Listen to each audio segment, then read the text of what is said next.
Hey, Pups here. So before we get too much information about Season 3, because we're already starting to get stuff, I wanted to go ahead and make my Season 3 bingo card. I found this really cute template on Canva. I completely stripped it down. Credits for the logo goes to Daden Dvozen 73930 on DeviantArt. I hope I didn't butcher your username. The very first thing, Alastor being the main antagonist of Season 3.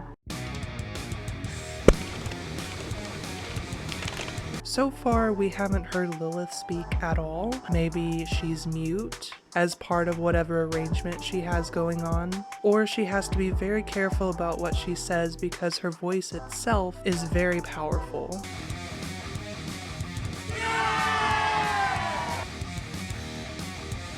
I misspelled her name, no! Okay. My next idea is Vox's cult continuing to grow and play a part in the story. He had a huge following both on Earth and in Hell, and I can't imagine that not having some kind of repercussion moving forward.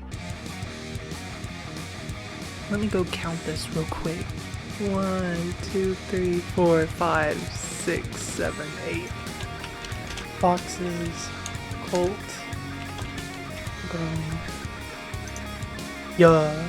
Wait, did I say crowing? Alright, the next one is pretty straightforward. Basically just VoxTech becoming rebranded as VTech.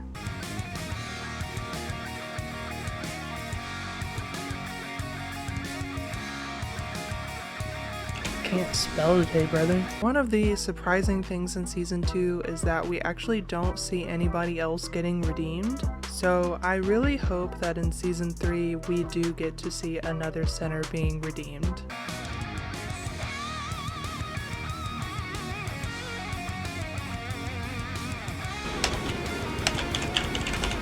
Next, I want Alastor's mom to be addressed in some capacity, whether that's mentioning that she's in heaven, she's in hell, she died.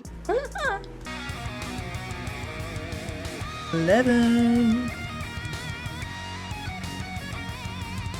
Very popular theory among the fandom that I actually really like. Basically, since Lucy is unable to harm any sinners, Alastor kind of stepping in and being like, here, let me do that for you, and then that kind of being their dynamic.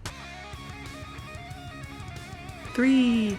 Again, like, I'm not jumping on it just because it's a bandwagon. It's a theory that, like, legitimately interests me and I feel like is very possible. Moving on, we talked about another sinner being redeemed, but I also feel like we're going to see a character fall. And to be honest, I see Sarah and Lute being the most likely targets for that. Especially Sarah, I think it would be so cool to have her go through this arc of falling and having to sort of rediscover herself, kind of reframe the way that she sees the world, and we'll see if it happens.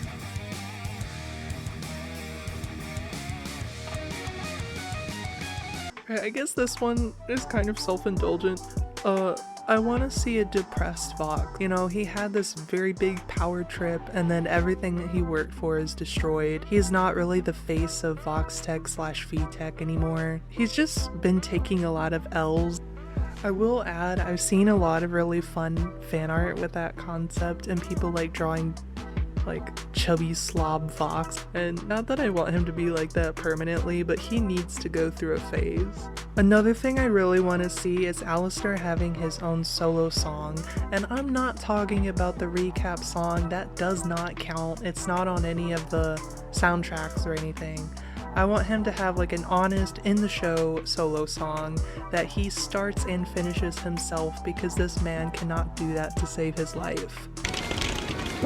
Since Lilith is presumably coming into the story, I want some of the issues with the Morning Stars to be addressed, specifically Charlie's flaws. And I know that they were touched more on Season 2. The way that they addressed it just felt like a little slap on the wrist compared to how bad it actually is. Maybe not resolve them, but just kind of brought to the forefront and having her willing and like starting to deal with them.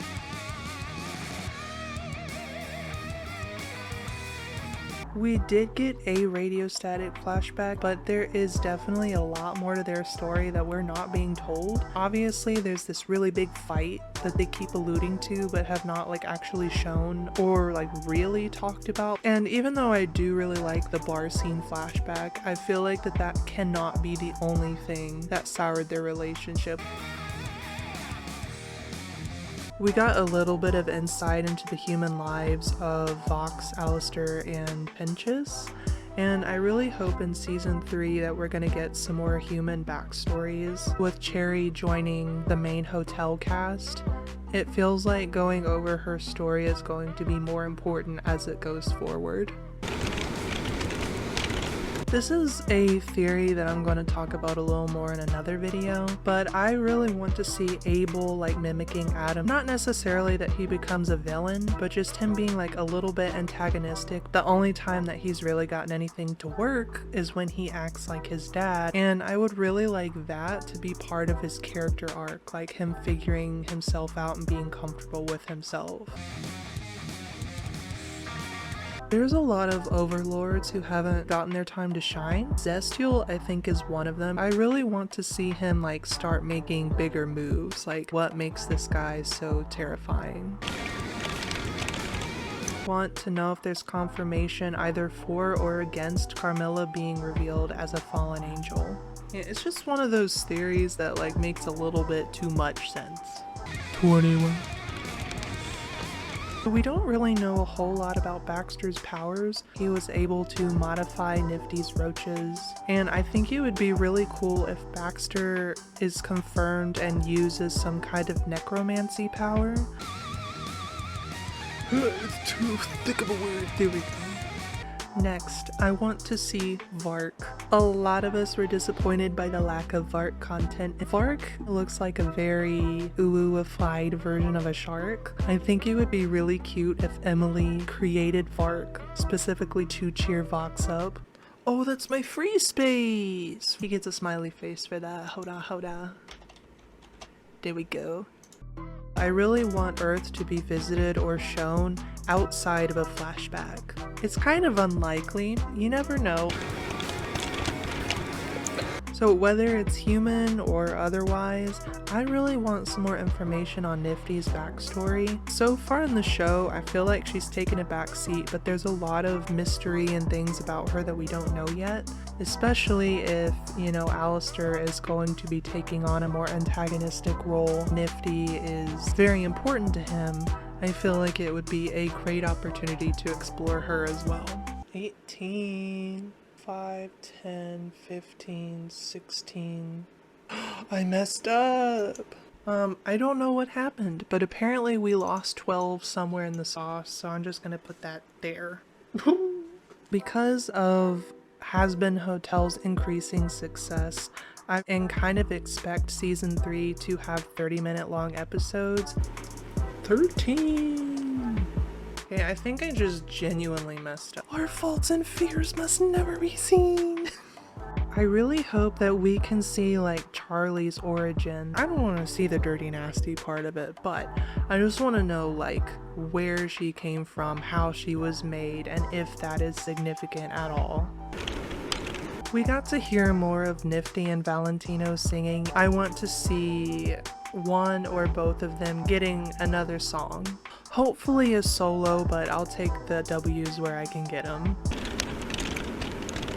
We did see Emily taking letters to and from heaven and hell, and I think that'd be super cute if it was kind of established as a service in season 3, not just between very special characters, but also where just anybody could send letters back and forth, and then maybe having, you know, Angel getting in contact with Molly or something. I literally saved the best for last. I really want a Rosie lore drop. How her relationship with Alastor goes moving forward. I want to know who she is, what she is. I made a whole video on this, but I really hope that she's not just Lilith or Rue in disguise. Like, I want her to be her own character and in some kind of like middle management. The only way to know is the lore drop. Oh my god, 16! Who would have known? Ooh. Now it just looks like a record. Okay, so here is the full season 3 bingo locked and loaded. If there's any leaks or interviews or whatever, I am not changing this. And I think now would be a good time for some of you guys to make your season 3 bingo cards. If you have any ideas or theories for what you think could happen in season 3 or what you would like to happen in season 3, drop it down below and I'll feature it in a future video. Have a blessed day and keep being awesome. See ya!